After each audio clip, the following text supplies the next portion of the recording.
எல்லாரும் நல்லபடியா வரலட்சுமி தாயே உள்ள வாங்கம்மான்னு சொல்லி மனசார கும்பிட்டு எங்க வீட்டுல என்னைக்குமே நீங்க நிரந்தரமா குடியிருக்கணுமா உள்ள வாங்கம்மான்னு மனசுக்குள்ள வேண்டிக்கங்க. தாயே வரலட்சுமி எல்லாரும் நல்லா இருக்கணும், என் தங்கச்சி குடும்பத்துல எல்லாரும் நல்லா இருக்கணும், என் குடும்பத்துல எல்லாரும் நல்லா இருக்கணும், என் பிள்ளைக்கு நல்ல வாழ்க்கை அமைஞ்சு நல்லபடியா கல்யாணம் ஆகி அவளுக்கும் சீக்கிரமே ஒரு குழந்தை குட்டி கிடைச்சு எல்லா செல்வங்களையும் பெற்று சந்தோஷமா இருக்கணும். தாயே நீங்க எங்க வீட்டுல எப்பயும் நிரந்தரமா குடியிருக்கணும்மா. ஆமா, அப்படியே வரலட்சுமி உங்க கிளாஸ்மேட்டு அப்படியே விருந்தாள் மாதிரிதான் வாங்கம்மா வாங்கம்மான்றாங்க. லூசுகளா பழக இருக்குது. சின்ன பொண்ணு பரமே புஷ்பா எல்லாரும் நல்லா வேண்டிக்கங்க, சாமியே வரலட்சுமி வேண்டிக்கங்க, எல்லா ஐஸ்வர்யங்களையும் பட்டு நாங்க நல்லா இருக்கணும், எங்க வீட்டுக்குள்ள வாங்கம்மா சந்தோஷமா வாங்கம்மா, எங்க விரத தேத்துக்கிட்டு எங்களுக்கு அருள் பாலிங்கம்மான்னு சொல்லி கும்பிட்டுக்கங்க. சரிங்க சித்தி. சரிங்க. பாக்கியம் தான் லட்சுமி வாருமம்மா, என் எல்லாமே சௌபாக்கியம் தான் லட்சுமி வாருமம்மா. ஆமா, மனசுல பெரிய சுசீலா நினப்பு அப்படியே பரவாயில்ல. இவ பாடுற பாட்டை கேட்டு சாமி அப்படியே ஓடிட போகுது. அதனே நீங்க நல்லா வேண்டிக்கங்க மதனே, உங்க பேர குழந்தை நல்லபடியா பறக்கணும்னே. சரி வாங்கம்மா, அதெல்லாம் வேண்டிக்கிடுவேன். என் மருமகளுக்கு அவன் நல்ல மனசுக்கு நல்லபடியா டெலிவரி ஆகும், சுகப்பிரசந்தி ஆகும், பாத்துக்கேரு.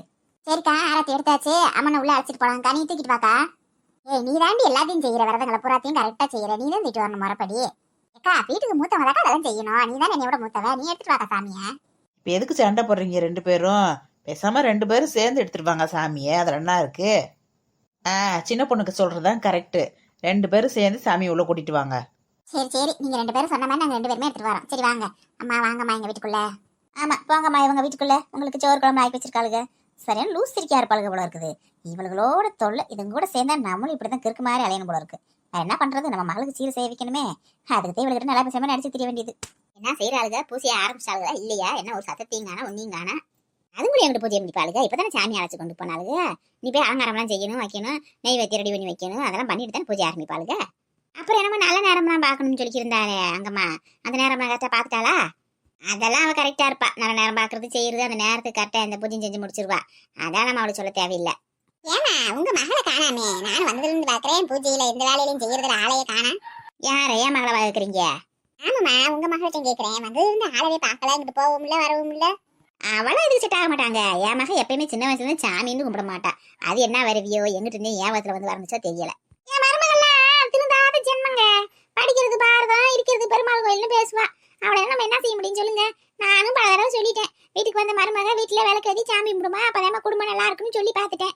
எங்க கேட்கவே மாட்டேன்றாளே. எல்லாருக்கும் நல்ல மருமக வாச்சிருமா, இந்த கூட்டத்திலேயே நல்ல மருமக யாருக்கு இருக்குன்னு சொல்லுங்க பாப்போம். வேற யாருக்கு? எங்க சீனி மாமதினிக்கிட்டேன், அவங்கள தவிர வேற யாருக்கு நல்ல மருமக? அதுலயே ஃபர்ஸ்ட் மார்க்குல அது எங்க சீனி மாமதினி மருமகளுக்கு. ஆமா சரியா சொன்னீங்க, இந்த கூட்டத்திலேயே சிறந்த மருமகளா பேர் வாங்கினவே அங்கம்மாதே. நம்மளுக்கு தான் வாச்சிருக்காளுல மருமகளுக்கு. நான்லாம் எங்க போய் முட்டிக்கிறது சொல்லுங்க? நீங்களே இப்படி சாதிச்சுக்கிறீங்க, நான்லாம் என்ன செய்யறது? என் மருமகள்லாம் என்ன செய்ய சொல்றீங்க? ஒன்னும் சொல்றதுக்கு இல்ல. அவெல்லாம் முழு நேரமும் மேக்கப் பண்றதுக்காகவே பிறந்திருக்கா, எந்த வேலை செய்யறதுக்கு லாய்க்கு கிடையாது. நான் தான் அவளுக்கு எல்லா வேலையும் செஞ்சுக்கிருக்கேன். இந்த இப்ப இங்க வந்து கிடைக்கேன் முட்டினாளா, இத்தனை முட்டினால என் பையன் சோத்துக்கு என்ன செய்யறானோ குழம்புக்கு என்ன செய்யறானோ ஒன்னும் தெரியல. அவளை என்ன சத்தியம் எனக்கு வருத்தமா இருக்கு. நான் போன வாரமே ஊருக்கு கிளம்புறதையும் பார்த்தேன், மதினிதே இருந்துட்டு போங்கன்னு சொன்னாங்க. அவங்க வாத்திக்காக இருக்கேன். என் பிள்ளை கஞ்சி குடிச்சானா தண்ணி குடிச்சானா கடையில வாங்கி சாப்பிட்டுறானா என்னன்னே தெரியல. அதெல்லாம் என் பேத்தி இப்ப வேலையெல்லாம் பாப்பா. இப்ப எல்லாம் முன்னி மாதிரி இல்ல. இப்ப நீங்க இல்ல அதெல்லாம் ஜோராக்கி குழம்பு வச்சு அதெல்லாம் முடிச்சு நல்ல பக்குவமா போட்டுருவா. சமந்தி பாட்டியே, நான் சொல்றேன்னு கோச்சுக்கிறாதீங்க. உங்க பேத்திக்கெல்லாம் சுட்டு போட்டாலும் சமைக்க வராது. ஒரு நாள் எனக்கு உடம்பு சரியில்லைம்மா, சோறாக்கி குழம்பு வைமான்னு சொல்லி சொன்னேன். சொன்னோனையுமே என் பேத்தி அதெல்லாம் போய் சமையல் செஞ்சிருப்பாளே. சொல்றத முழுசா கேளுங்க, சோறாக்குமான்னு சொன்னேன். அவளும் சரிங்க தேண்டா சரின்னு சொல்லிட்டு நான் எப்படி சோறு தாக்கணும் எப்படி தான் வைக்கணும்னு கேட்டா. சரி கேட்கறாளே பொறுப்பா செய்வா அவளுக்கு வேலைன்னு சொல்லி நானும் என்ன செஞ்சேன், ஏமா அந்த காப்பிடி உலக்குல 2 உலக்கு அரிசியை போட்டு வடிச்சிருமான்னு சொல்லி சொன்னேன். பரவாயில்லையே, வேலை செய்ய மாட்டான்னு சொன்னீங்க, நீங்க சொன்னீங்க சரின்னு போய் செய்ய போயிருக்கல்ல, அதுல பாராட்ட வேண்டிய விஷயம் தானே. அடக்காதையே முழுசா கேளுங்கம்மா நீங்க வேற. அது கேட்டாளா, சரி குழம்பு என்ன வைக்கிறதுன்னு கேட்டா. உனக்கு என்ன குழம்பு வைக்க தெரியுமா வைமான்னு சொல்லி சொன்னேன். பரவாயில்லையே, என்ன குழம்பு வைக்கிறதுன்னு கேட்டுருக்கால உங்களை மதிச்சு, அதுக்கு நீங்க என்ன சொன்னீங்க? நான் என்ன சொன்னேன், ஏமா உனக்கு என்ன குழம்பு தெரியுமா அந்த குழம்பு வையுமான்னு நான் சொன்னேன். ஏன் பேத்திதான் பொழுதன்னைக்கு செல்ல பார்த்துக்கே இருப்பாளே, செல்ல பார்த்து என்னமும் குழம்பு வச்சிருப்பா. அட இல்ல சம்மந்தி பாட்டி, நீங்க வேற. என்ன பண்ணிட்டா, எனக்கு எந்த குழம்பு வைக்க தெரியாதுட்ட, நீங்களே ஒரு ஈஸியான குழம்பா சொல்லுங்க நான் அதை வைக்கிறேன்னு சொன்னேன். அதுக்கு நீங்க என்ன சொன்னீங்க? நான் எடுத்து சொல்லுவேன், புளி தண்ணி தான் உள்ளதுல ஈஸியான குழம்பு, புளி தண்ணியை வையுமா நான் சொன்னேன். புளி தண்ணியா? புளி தண்ணி என்னமா? அடியே, நம்ம ஊர்ல புளி ரசம் தாளிப்போம்லடியே, புளிய கரைச்சி புளி ரசம் தாளிப்போம்ல, அதைத்தான் இங்க புளி தண்ணின்னு சொல்லுவோம் நாங்க. அதைத்தான் சொல்லியிருக்காங்க அவங்க. அப்புறம் என்ன இன்ட்ரெஸ்டாவே இருக்கு, சொல்லுங்க சொல்லுங்க மேல சொல்லுங்க. செஞ்சுட்டாளா? சூப்பரா சுவையா செஞ்சிருந்தாளா உங்க மருமக? அதை ஏமா கேக்குறீங்க? எல்லாத்தையும் கேட்டுட்டு அடுப்படிக்குள்ள போனா, அடுப்படிக்குள்ள போன வேகத்திலேயே ஒரு 5 நிமிஷத்துல வெளியில வந்துட்டான். நான் முடிச்சு போயிட்டேன். என்னடா அடுப்புக்குள்ள உணவு வேலை பார்க்காம வெளில வந்துட்டாலே, என்ன ஆச்சுன்னு தெரியல, என்னம்மா சோறாக்கலையா குழம்பு வைக்கலான்னு கேட்டேன். ஒரு வேளை அவசரப்பட்டு சோறாக ஒத்துக்கிட்டோம்னு சொல்லி திரும்ப வாபஸ் வாங்க வந்துருச்சோ என்னமோ, எனக்கு சோறாக தெரியாதுன்னு சொல்ல வந்திருக்குமா என்னமோ. அப்படி சொல்லியிருந்தானே சந்தோஷப்பட்டிருப்பேனே, என் மருமக சமைக்க தெரியலன்னு பாவம் ஏதோ சொல்லிட்டா அப்படின்ட்டு. என்னம்மான்னு கேக்குறேன், சமையல் முடிஞ்சிருச்சுதான்ட்டா. பாருடா, சமையலே தெரியாதுன்னு சொன்னவ போய் 5 நிமிஷத்துல சோத்தாக்கி வடிச்சு புளி தண்ணி வச்சுட்டு வந்துட்டாளா. அதானே பரவாயில்லையே, அப்ப நல்ல வேலைக்காரியும் போல இருக்கு. இப்படி வேலையும் தெரிஞ்சு வச்சுக்கிட்டே அப்ப தெரியாதுன்னு நடிச்சு தெரிஞ்சிருக்கா அவ்வளோ இருக்கு. இப்படி சோறாக்க நம்ம காலகாலமா நம்ம கூட 5 நிமிஷத்துல சோறு வடிச்சு புளி தண்ணி வைக்க மாட்டோம். அடையாம நீங்க எல்லாரும் அவசரப்பட்டு பேசாம இருங்கம்மா, நான் சொல்றது கேளுங்க. சரி நம்ம மருமகன் சோறாக்கிட்டேன்றா, பரவாயில்ல போனோன்னே ஆக்கிட்டாளே புள்ளன்னு சொல்லிட்டு எனக்கு 4 வயிறு பசி கிள்ளுது. சரி புளி தண்ணி வச்சிருப்பா, புளி தண்ணினாலே பொதுவாக எல்லாத்துக்கும் நாக்கு சுண்டி இருக்கும்ல, சோறு நல்லா சாப்பிடலாம்னு தோணும்ல. நானும் அப்படி நினைச்சுதான் அடுப்படிக்கல போனா அப்புறம் என்னவே ஆச்சு சொல்லுங்க டக்குனே. போனா அரிசியை ஒரு பாத்திரத்துல போட்டு தண்ணியை ஊத்தி அந்த கணத்துல போட்டு வடிச்சு அப்படியே வச்சுட்டா. அரிசி அப்படியே போட்டு வடிச்சு வச்சிருக்கா, தண்ணியை ஊத்தி அதை வடிச்சு விட்டு அப்படியே வச்சிருக்கா. என்னது அரிசியை போட்டு தண்ணியில போட்டு வடிச்சு விட்டு வச்சிருந்தாளா? அதே நான் கேட்டேன், என்னம்மா இது அரிசி தண்ணியில போட்டு வடிச்சு வச்சிருக்க அப்படின்னு நான் கேட்டேன். அதுக்கு என்ன சொல்லுங்க பிள்ளை? அதுக்கு அவ சொல்றா, எத்த நீங்க என்ன சொன்னீங்க, காப்பிடி உலக்கில 2 உலக்கு அரிசி எடுத்து வடிச்சு வைன்னு சொன்னீங்க, 2 உலக்கு அரிசியை கழுவிட்டு அந்த சட்டியில போட்டு வடிச்சு விட்டேன் அப்படின்னு சொல்லிவிட்டா. அதுக்கு ஏன் மருமகளே தேவல போலயே, வேலை தெரியாதுன்னு பகிரங்கமா கூட சொல்லிட்டு போயிருவா. இவாரி பெரிய விலங்கு முடிச்சவளா இருப்பா போல இருக்கு. அவ மண்டை ஹெல்மெட் மாதிரி இருக்கும்போது நான் நினைச்சேன், சரி சோத்தத்தை அந்த கந்தரவோல பண்ணி வச்சுட்டா, குழம்பாது ஒழுக்கமா வச்சிருந்தாளா புளி தண்ணியா வச்ச? அந்த கூத்தைய கேக்குறீங்க? சரி சோறு தான் கழுத வடிக்க தெரியாம பண்ணி வச்சுட்டா போல, புளி தண்ணியாவது வச்சு வச்சிருப்பா, நம்ம சோத்த கூட போட்டு டக்குன்னு வடிச்சு போடுவோம் அப்படின்னு நினைச்சு சட்டியை திறந்து பார்த்தா சட்டியில புளியை போட்டு தண்ணிலாம் கரைச்சு புளி தண்ணியை மட்டும் கரைச்சு வச்சிருக்கா. ஒரு புளி தண்ணி கூட வைக்க தெரியாது. என்ன முட்டி எண்ணெயை ஊத்தி இப்படி கடுந்த பருப்பு 2 வெந்தயம் 2 மிளகாவத்தை கருவேப்பிலை வெறுங்காயத்தை போட்டு இந்த கரைச்ச புளியை தூக்கி அதில் ஊற்றி 2 மஞ்சத்தூளை போட்டு கொதிக்க வச்சு இறக்கி வைக்க மாதிரி அது ஒரு பொம்பளைக்கு வெறும் பச்சை தண்ணியில போட்டு புளியை கரைச்சி வச்சிருக்காளே, நல்ல பொம்பளையா அவ. நல்ல போடா, அந்த பிள்ளை அப்படியா பாரி இல்ல வளர்ந்துச்சு, உள்ளூருக்குள்ள வளர்ந்த பிள்ளை தானே, அது கூட தெரியாது. ஆத்தாடி ஆத்தே. என் பேத்தினா சும்மாவா? அவ ஆத்தா மாதிரி தானே அப்புறம் அவளுக்கு இருப்பா. அவ ஆத்தா மட்டும் என்னவா? அவன் என் வீட்டுக்கு மருமகளா வரப்ப அப்படித்தானே செஞ்சா, அது மாதிரிதான் அவன் மகளும் செய்வா. பிறகு என்ன சம்மந்தி படி சொல்றீங்க? என் சம்மந்தி அப்படி இருந்தாங்களா அப்பனா? பிறகு என்னங்க, அவள் அப்படித்தான் இருந்தா. இங்கே வாக்கப்பட்டு வந்ததுக்கு அப்புறந்தே அவளுக்கு எல்லாம் சொல்லி கொடுத்து அப்படி செய்யணும் இப்படி செய்யணும்னு சொல்லி கொடுத்து இப்போ ஏதோ ஓரளவுக்கு சமைக்கிறதுக்கு பழகிருக்கா. அது பெத்ததாகி சொல்லி கொடுத்து வளர்க்கணும். சின்னதுல இருந்தே அந்த வேலை செய்யுமா இந்த வேலை செய்யுமா, அப்படி குழம்பு வைக்கணும் இப்படி குழம்பு வைக்கணும்னு சொல்லி கொடுக்கணும். இல்லாட்டினா பெத்ததாய் செய்யறத பார்த்து மக பழகிருக்கணும். பெத்ததாய் செஞ்சிருந்தா தானே அவ பழக போறா. எங்க வீட்டுகளில நாங்களாம் சோறாக்க மாட்டோம், வேலைக்காரங்க வச்சுதான் சோறாக்குவோம். அதனாலதான் என் மகளுக்கு சமையல் எல்லாம் தெரியாம இருந்துச்சு. இப்ப நல்லா தானே சமையல் பண்றா. ஆமா ஆமா, இவ பெரிய கப்பல் செட்டி மக. அப்படியே வேலைக்காரங்க வச்சுதான் வேலை வாங்கினா, பண்ணக்காரங்க வச்சு பண்ண வாங்குறவா இவ பெரிய. ஒரு நாள் அங்க வார்த்தி வரைக்கும் நமக்கு தெரியாது நடிச்சுட்டு தர்றா. சோறாக தெரியாத ஒத்துக்கிற மாட்டேங்கிறாங்க.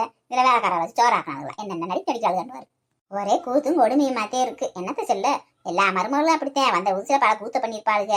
ஏன் மருமக பண்ணாத கூத்தா? அவள்லாம் வந்த ஊசில பண்ணாலே கூத்து. அதெல்லாம் சொன்னா நீங்க காரி திப்பி பிடிவீங்க. சொல்லுங்க கேப்போம், அதையும் உங்க மருமக என்ன பண்ணா? அதை ஏன் கேக்குறீங்க? கல்யாணம் ஆகி 1 வாரம் இருக்கும் பாத்துக்கோங்க. 1 வாரம் இருக்கும் வந்து இருக்கா. அப்போ ஒரு நாள் திடீர்னு கரண்ட் போயிடுச்சு. கரண்ட் போகவும் நான் தான் நினைத்தேன், என்ன பண்ணேன், நம்ம இந்த அருகில் லைட் வச்சிருப்போம்ல, நான் அந்த காலத்து லைட் என்ன வச்சுக்கிட்டே இருக்கேன், அந்த லைட்டு வச்சிருப்பேன். அதைத்தான் ஏற்றி வச்சுட்டு வந்தேன். ஏற்றி வச்சுட்டு என்ன செஞ்சேன், சரி கரண்ட் இல்லைன்ட்டு வெளியே உட்காந்து கதை வச்சுக்கிட்டு எல்லாரும் பேசி சிரிச்சு விளையாண்டுட்டு இருக்கும் போதேவும் திடீர்னு கரண்ட் வந்துருச்சு. சரி கரண்ட் வந்துருச்சு எழுத, இந்த மண்ணெண்ணை வெட்டியா போகுமே எரிஞ்சுக்கே இருக்குன்னு சொல்லி நான் என்ன செஞ்சேன், ஏமா கரண்ட் வந்துருச்சுமா அந்த விளக்க போய் வசதி விட்டு வாமான்னு சொன்னேன். விளக்க வசக்கிறதா அப்படின்னா என்னது? இந்த மாதிரி அன்னைக்கு என் மருமகனை கேள்வி கேட்டிருந்தா நான் சொல்லியிருப்பேன். அவ சொல்லாம நெருன்னு உள்ள போய் என்ன செஞ்சுட்டா, அந்த விளக்க தூக்கி கீழே வச்சிருந்த ஒரு டேபிள்ல அதை தூக்கி மேல அங்க ஃபேன் ஓடுது பாருங்க, ஃபேன்ல போய் தொங்க விட்டா. அடிப்பாவி சண்டாலியே, விளக்க வசத்துன்னு சொன்னதுக்கா கொண்டு போய் ஃபேன்ல தொங்க விட்டா. என்னது மதினி, விளக்க வசதுன்னா என்னது? மதினி விளக்கு குளிர வையின்னு சொல்றதே விளக்க வசதி விடுன்னு சொல்லுவோம் அந்த காலத்துல. அதைத்தான் சொல்லியிருக்கா ராக்காயி, விளக்க வசதி வைமாண்டு. இவ வசதி வைக்கணும் உயரமா கொண்டு வைக்க சொன்னாங்கன்னு சொல்லி பேன்ல தொங்க விட்டுருக்கா. அந்த குட்டை சிக்கிற சாட்டியை பாரு. ஆமா, அவளே 1.5 மலை கூட்டத்துல குட்டையா இருக்காளே, அவன் என்னோட ஃபேன்ல போய் தொங்க விட்டா. இந்த என் மகன் ஒரு முட்டா பையன் இருக்கியால, முட்டா பையன், அவன் மேல ஏறி நின்று அவனை தூக்க சொல்லி அதுக்கு மேல ஒரு சின்ன கம்பியை வச்சு அதை கொண்டு போய் தொங்க விட்டுறா. நான் போய் உள்ள எட்டி வாங்க, என்ன அங்கே சர்க்கஸ் விளையாடுறாங்கன்ட்டு, நீங்க தானே விளக்க வசத்துல வைக்க சொன்னீங்க, அதே மேல வசதி வச்சிருக்கேன்னு சொல்றா. என்னத்த சொல்ல அப்படி இருந்த வளர்த்தே இப்ப இந்த அளவுக்கு ஆக்கி மாக்கி வச்சிருக்கேன் நானு. அதுக்கு நான் எப்படி பாடு விட்டுருப்பேன் பாரு. ஏக்கா அதுக்கு உங்க மகனால விளக்கத்தை சொல்லலையா? ஏமா விளக்க வசதி வைக்கிறதுன்னா விளக்க குளிர வைக்கிறதுமான்னு சொல்லி சொல்லலையா? அவரும் சேர்ந்து தூக்கி நின்றுட்டு இருந்தாரு. கல்யாணம் முடிஞ்சு போயிட்டாதே மறுநாளே பொண்டாட்டி வச்சுக்கு மறு வச்சு பேச மாட்டேன்றாங்க. இல்ல பொண்டாட்டி முயலுக்கு 3 காலம் இவங்க 3 காலம் தானே சொல்றாங்க. அப்புறம் எங்கிட்ட பதிலுக்கு பேச போறியா? அவன் என்ன சொல்றாளோ அதையும் கேட்பேன். அவன் என்ன ஒரே கிழவிகள் மாநாடா இருக்கு. எங்க பார்த்தாலும் ஒரே கிழவியா இருக்கு. மொட்டை சொட்டை கிப்பி வெள்ள மண்டையா இருக்கு புறமேவும். மத்தவங்களாம் ஆளக்கானா. என்னம்மா ஜாஸ்மின், என்ன வா நீ உட்காரு, எங்கூட உட்காந்து கதை பேசிக்கிருப்பீல. நாங்க தான் ரொம்ப நாள் கழிச்சு இப்போதான் எல்லாம் ஒன்னா சேர்ந்து நாங்க வாட்டுக்கு கதை பேசிக்கிருக்கோம். பேசுங்க பாட்டி, நீங்க பேசுங்க பாட்டி. நான் உட்காந்து இங்க என்ன செய்யறேன் உங்க கூட? அங்கம்மாக்கா எங்க எங்க ஆளக்கானா? யாரையுமே காணாமே. அவளுக்கு ஒரு சாமி அழைச்சு உள்ள கொண்டு போய் வச்சு வேலை பார்த்து ரெடி பண்ணிக்கிருக்காளுடி. பூஜை பண்றதுக்கு அலங்காரம் பண்ணிக்கிருக்காளுங்க. அங்க போய் பாரு. போமா போ, நீங்க ஒன்னால முடிஞ்ச அளவுக்கு வரலட்சுமிக்கு வேலையை பாரு. சீக்கிரமே உனக்கு ஒரு நல்ல மாப்பிள்ளை கிடைப்பான். நல்ல முடிய கிடியே வளர்த்து கொஞ்சம் சாடிய கிடியே போட்டேன் நல்ல கொம்பளை மாதிரி தெரியும். அப்பதே அந்த பேர் ஏற எடுத்து பாப்பியான். இப்படி நீ வாடுக்கு மாண்டே கிப்பியா வச்சுக்கிட்டீங்கன்னா ஆம்பளை போய் நினைச்சு எவனையும் பார்க்க மாட்டியா. அப்படி எங்களை மாதிரி கிளவியானதே உனக்கு கல்யாணம் ஆகும். போ நல்ல சாமி கும்பிடு. கிழவிக்கு ரொம்ப தான் திமிரு. மூஞ்சிங்களா பாரு. பாக்குறது தான் கிழவிங்க, ஆனா பேசுறது கமெண்ட் பண்றதெல்லாம் பாரு. இப்ப இருக்க கொமெண்ட் கூட தோத்து போயிருவாங்க போல இருக்கு. சரி நம்ம போய் அங்கம்மா வாட்ச் பண்ற வேலையை பார்ப்போம். சம்பந்தி எங்க என் பேத்திய காண வரல? அவளுக்கு சொல்லலையா அங்கம்மா? யாரு லட்சவா இருக்கிறீங்க? அவ வீட்டுக்கு தூரமா இருக்கால்ல, அதனாலதான் வரல. இன்னைக்கு 4 நாள் தான் ஆகுது. அவ வரலையா அப்ப இன்னைக்கு? நான் இனிமேல வருவான்னு நினைச்சிருக்கேன். 4 நாள் ஆனா என்ன அதெல்லாம் வரல. இந்த பூஜைக்கு வரலட்சுமி பூஜைக்கு தான் வரலாம். பூஜை பொருளை மட்டும் எதையும் தொடக்கூடாது, வைக்க கூடாது. தொடாம ஒரு ஓரமா உட்காந்துக்கிட்டு சாமி பூஜை பண்றது வேடிக்கையை பார்த்துக்கிட்டு தாம்பளை வாங்கிட்டு போலாம். அதெல்லாம் தப்பு கிடையாது. அப்படியா? அப்புறம் என்ன போன போட்டு கூட வர சொல்ல வேண்டியது. வந்து தாம்பளத்தை கூட வாங்கிட்டு போவாள் ஒரு ஓரமா உட்காந்து. ஏக்கா சாமியை சூப்பரா அலங்காரம் பண்ணியாச்சுக்கா. பார்க்கவே பல கோடி கண்ணு கூட இருக்கு. அப்படியே சின்ன வயசுல என்னைய பார்த்தது மாதிரியே இருக்குக்கா. அம்புட்டு அழகா இருக்கு. ஐயோ கடவுளே, இவ்வளவு சின்ன வயசுல பார்த்த மாதிரி இருக்கா? இதை சாமி கேட்டுச்சு அவ்வளவுதான். அந்த கலச செம்ப கொண்டியே மண்டையை உடச்சு போட முடியே. ஏண்டி ஏன் இப்படிலாம் பண்ற? அங்கம்மாக்கா கஷ்டப்பட்டு கலசத்தெல்லாம் வச்சு ரெடி பண்ணி சாமியை உள்ள அழைச்சு கொண்டு வந்திருக்கு. அப்படி அழைச்சு கொண்டு வந்து சாமியை ஒரு நிமிஷம் வெளியே பத்தி விட்டுருவோம். நீ தேவையில்லாம உனைய மாதிரி இருக்குன்னு சொல்லி. ஏன் எனக்கு என்ன அடி? அந்த மகாலட்சுமியின் மறுபுருவம் நானு. எங்க வீட்டுக்காரர் அடிக்கடி சொல்லுவாரு, சேலை கட்டினா நீ மகாலட்சுமி மாதிரியே இருக்குன்னு சொல்லுவார் தெரியுமா? ஆமாடியே, என்கிட்ட கூட அடிக்கடி சொல்லும் தம்பி, என் பொண்டாட்டி சேலை கட்டினா மகாலட்சுமி மாதிரியே இருக்காண்டு. ஆனா அந்த மகாலட்சுமி எந்த மகாலட்சுமி தெரியுமா உனக்கு? இங்க உட்காந்துருக்காங்களே அம்மா தாயி, இந்த மகாலட்சுமி இல்லடி.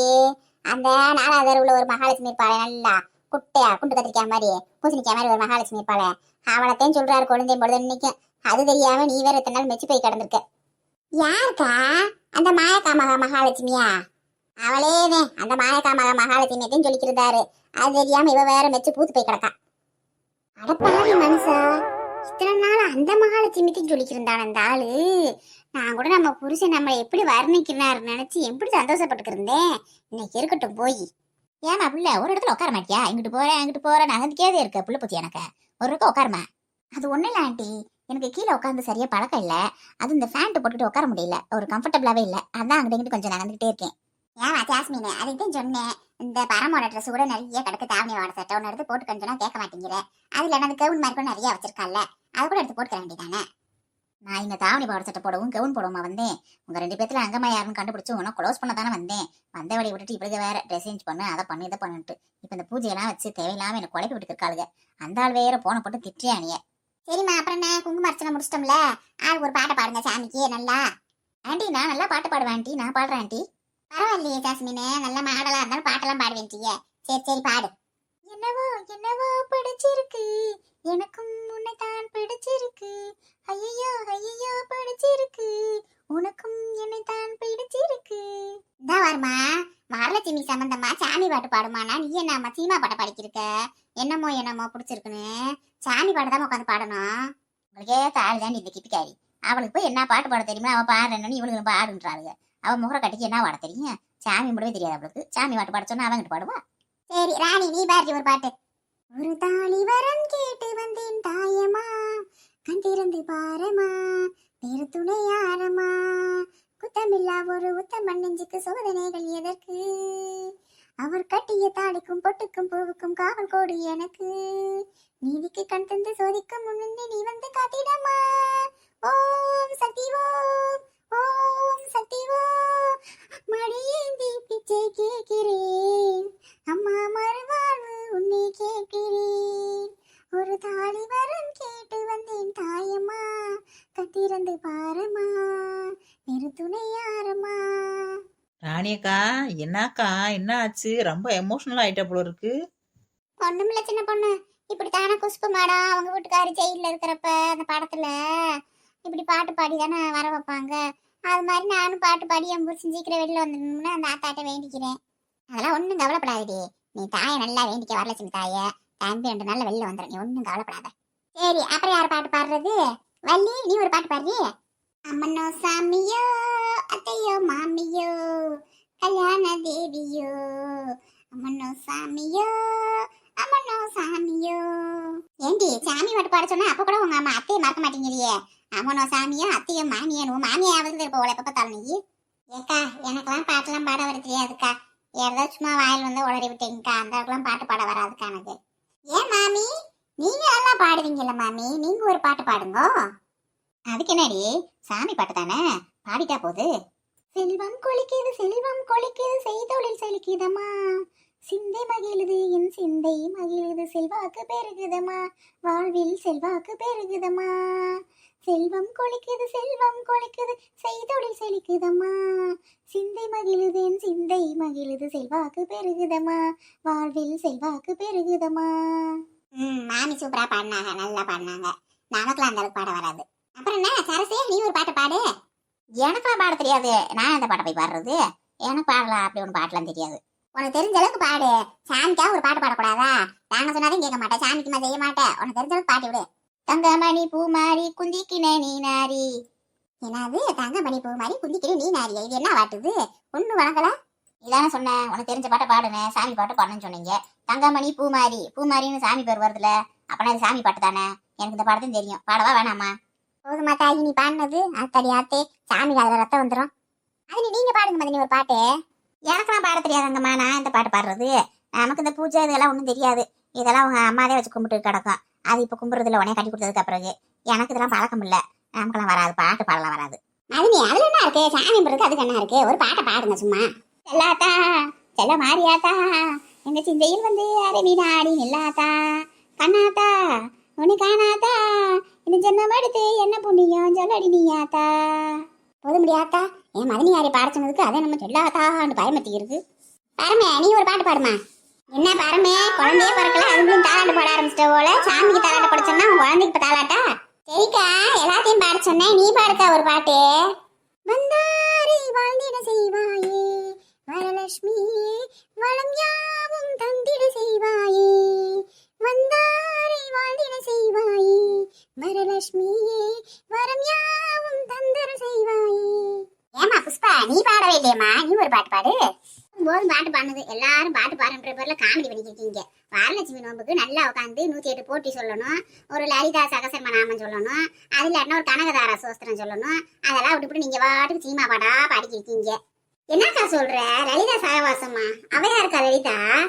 பாடி குழந்தை, அது லலிதா சகவாசம் இல்ல. அப்புறம் யார் சகவாசம் மாமி? லலிதா சகவாசம் இல்லாட்டி லலிதா சகஸ்வர நாமம்டி, அது சொன்னா ரொம்ப நல்லதுடி. வரலட்சுமி நோம்பு அதுக்கும் அம்மனுக்கு ரொம்ப உகந்த மந்திரம் அது. அது மாதிரி கனகதாரா சோஸ்திரமும் ரொம்ப நல்லது, அதெல்லாம் சொன்னா ரொம்ப விசேஷம். உங்களுக்கு எங்க இதே வாய்க்குள் நுழையில, அந்த மந்திரம் எங்க நுழைய போறது? என்ன மாமி, ஒன்னும் புரியாத பாஷையில என்னென்னமோ சொல்லிக்கிட்டீங்க. எங்களுக்கெல்லாம் தெரிஞ்சதெல்லாம் இந்த சினிமாவில் பாடுற பாட்டுக்கதே எங்களுக்கு தெரியும். ஆடி வந்தேன் 5 கொடைக்காரி இப்படி பாட்டு, அப்புறம் மாரி எம்மா இப்படி பாட்டுக்கதே தெரியும். நீங்க என்னென்னமோ வாய்க்குள் நுழையாதான் சொல்லிக்கிட்டீங்க. ஆமாடி, மாமி சொன்ன மாதிரி அதுதான் மகாலட்சுமிக்கு உகந்த மந்திரம், அதைத்தான் சொல்லணும். நமக்குள்ள வாய்க்குள்ள நுழையும், எல்லாத்துக்குமே நுழையும். தமிழ்லயும் இருக்கு கிடையாது, தமிழ்ல அப்படியே போட்டிருப்பாங்க. அதை பார்த்து அழகா படிக்கலாம், பொறுமையா படிக்கணும். அதெல்லாம் படிச்சனா ரொம்ப நல்லது. வரலட்சுமி நோம்பனைத்தையும் படிக்கணும்லாம் இல்ல, வெள்ளிக்கிழமை படிச்சா ரொம்ப விசேஷம். ஆமா, இல்லாத நாட்டமத்தை நம்மளாம் பண்ணுவா. இது நம்ம பரம்பரையில பழக்கமே இல்ல, இந்த மாதிரி சாமி கும்பிட்றதேவும் எங்க வள பரம்பரையெல்லாம் கிடையாது. இவரும் இவங்க ஆத்தாளந்தே தனால கும்பிட்றோம் இல்லாம இருக்கிறவங்களை கூப்பிட்டு வச்சுக்கிட்டு உட்காந்துட்டு வாய்ப்பாடு நடத்துற மாதிரி அதை சொல்லுங்க இதை சொல்லுங்க உயிரை வாங்கியிருக்கா. அது சாமி கும்பிட்டோமா, அப்படி சோத்தை போட்டோமா, எல்லாத்தையும் வீட்டுக்கு அமுச்சு விட்டோமான்னு இல்லாம கூட்டத்தை கூட்டி வச்சுக்கிட்டு பெரிய நாட்டாமத்தனே பண்ணுவா. ஆமாக்கா, இப்படித்தாக்கா ஓவரா பில்டப் பண்ணுவா. அப்படி இவதே பெரிய கதாநாயகி மாதிரி இந்த கதைக்கேவும் ஓவர் சீனை போடுவா. இல்லாத சீனெல்லாம் இங்க உட்காந்துருக்கிறது கூட எப்ப என்னத்தை தருவாங்க சாப்பிட்டு போலான்னு உட்காந்துருக்காளுங்க. அவளை பிடிச்சிட்டு 9ஆம் வாய்ப்பாடு சொல்ல சொன்னது மாதிரி அதை சொல்லு இதை சொல்லுங்கிட்டு உயிர் எடுத்துருக்கா. சரி, எல்லாரும் நல்லபடியா சாமியை கும்பிட்டுக்கோங்க. சாமியை கும்பிட்டுட்டு எல்லாரும் போய் விரதத்தை முடிக்கலாம் வாங்க. அங்கம்மா அந்த தாம்பூலமா ரெடி பண்ணி வச்சுட்டு எல்லாமேவா? அதெல்லாம் எல்லாம் ரெடி பண்ணி வச்சுட்டேங்க, பூராமே செட்டு எடுத்து வச்சுட்டேன். ஏக்கா தாம்பூலத்துல என்னக்கா வச்சிருக்கீங்க? தேங்காய் அவளை வத்தல ஆக்கா கல்யாணத்துல தருவாங்களா அது மாதிரியா? என்னடியே போன வருஷம் கொடுத்தில்ல, ஒரு சாக்கெட் பிட்டு வளையல் வெத்தலை வாக்கு ஒரு தட்டுல வச்சு ஒரு தட்டு ஒண்ணு ஒரு தேங்காய் எல்லாம் வச்சு கொடுத்தோம்ல தாலி கயிறு எல்லாரும், அது அந்த மாதிரி தான் கொடுப்பேன். இப்ப புதுசா கேக்குற நீ? ஆமாக்கா மறந்தே போயிடுச்சு எனக்கு போன வருஷம் வாங்கினது. ஏக்கா இத்தனை கொடுக்குற, நான் சாமி அடுத்த வருஷம் கும்பிடலான்னு பாக்குறேன். இத்தனை நான் வாங்கி என்னண்டு கொடுக்கறது? ஒரு 5 பேருக்கு வாங்கினாலும் அதுக்கே செலவாகி போயிடும். நான் எங்கிட்ட வாங்கி இதெல்லாம் கொடுக்கறது? அதெல்லாம் ஒண்ணும் இல்லடியே, நீ சிம்பிளா வெறும் வெத்தலை வாக்கு ஒரு தாலி கயிறு ஒரு வாழைப்பழம் வச்சு கூட கொடுக்கலாம். சாக்கெட் போட்டு கம்பல்சரியா கொடுக்கணும்னா அவசியம் இல்ல. அதெல்லாம் அவங்க வசதி தகுந்த மாதிரி கொடுக்கறது தான். வசதி தக்கன நீ தாலி கயிறு தான் முக்கியம். தாலி கயிறு மஞ்சள் குங்குமம் ஒரு வெத்தலை வாக்கு வாழைப்பழம் இதை நீ கொடுத்தா போதும்.